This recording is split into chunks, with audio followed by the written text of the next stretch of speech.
Hey gang, Larry Vickers here, Vickers Tactical. I'm out here on the range with my good buddy Daniel Richardson from the Charlotte area. I'm gonna have Daniel introduce himself. He's gonna help me with some of the drills today. Take it away, my friend. Appreciate it, Larry. Thanks for having me on the channel.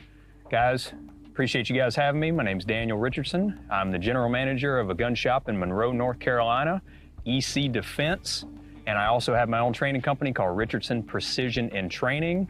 So you can find me at richardsonprecisionandtraining.com or ecdefense.us. Now, what about your YouTube channel? So I do have a YouTube channel, Richardson Precision and Training. So if you guys want to check that out, good drills and shooting tips for you.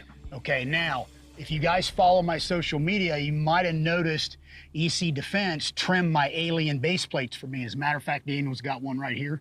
They did a fantastic job, because one of the things I don't like about the Alien, there's very little I don't like about the gun, is the base plate toe was very long, all right? Much longer than it needed to be. I went to Daniel, who hooked me up with the guys at EC Defense, and they trimmed it, did a fantastic job. If you follow my social media, you may have seen pictures of that. All right, we're fixing to take you through an Aimpoint training tip here. One of the things we're going to talk about is presenting the gun, because it's different when you have a red dot on your pistol versus iron sights. And I'm going to have Daniel demonstrate it for you, and I'm going to talk him through it and give you guys pointers along the way. All right, ready? Let's go hot. Now he's going to do it from the ready versus from the holster. And what he's going to do at about 25% speed, he's going to show you guys how to present the gun. Because with iron sights, it's more of a punch straight to the target. With a red dot sight, you got to remember, you got to bring that dot into your field of view. So he's going to present the gun in a little bit more of a hook fashion. All right, if you don't mind, Daniel, take it real slow and present the gun downrange and engage. There you go, excellent. Let's do it again. Excellent. One more time. All right, if you notice, what he's looking at here is try to get that dot coming in from the top field of view down into the center of his field of view. Doesn't always work that way, but when you do that and you're practicing, remember, take it slow like what he's doing so you can master that presentation and see that dot come into your field of view. Completely different than pushing the gun out with iron sights and you kind of punch it straight towards the target. Remember, you're looking through a field of view and you got to pick up that red dot, so it takes a little bit of time on the range. Let's do a few more. Good deal. All right, one more. All right, here's another thing I want to dial you in on. Notice he's not pushing the gun to full extension.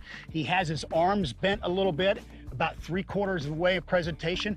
I picked up this little tip from my buddy Jerry Barnhart. Jerry Barnhart is the guy that pioneered red dot sights on IPSC handguns back in the day, and he always used to shoot the gun about 3/4 presentation.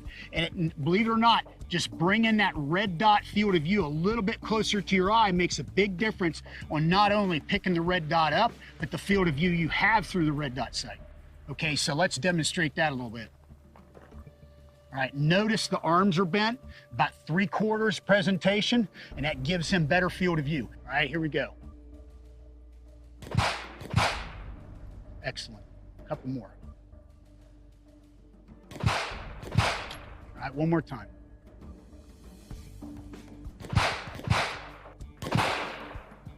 Well done, brother. Good job. All right, now to review.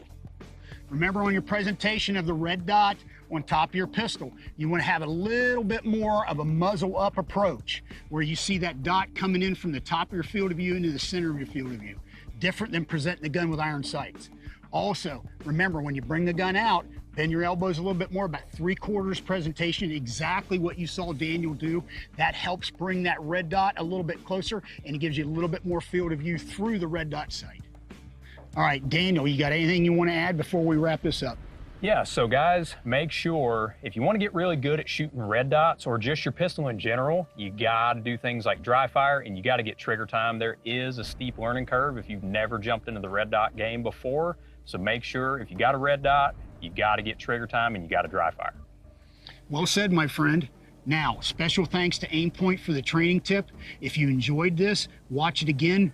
send it on to your friends, and get out and practice it on the range.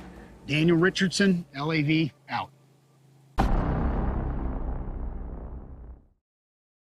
Hey, Larry Vickers here. I hope you enjoyed this video. Click here to subscribe to the Vickers Tactical channel and take time out to check out some of our other favorite videos.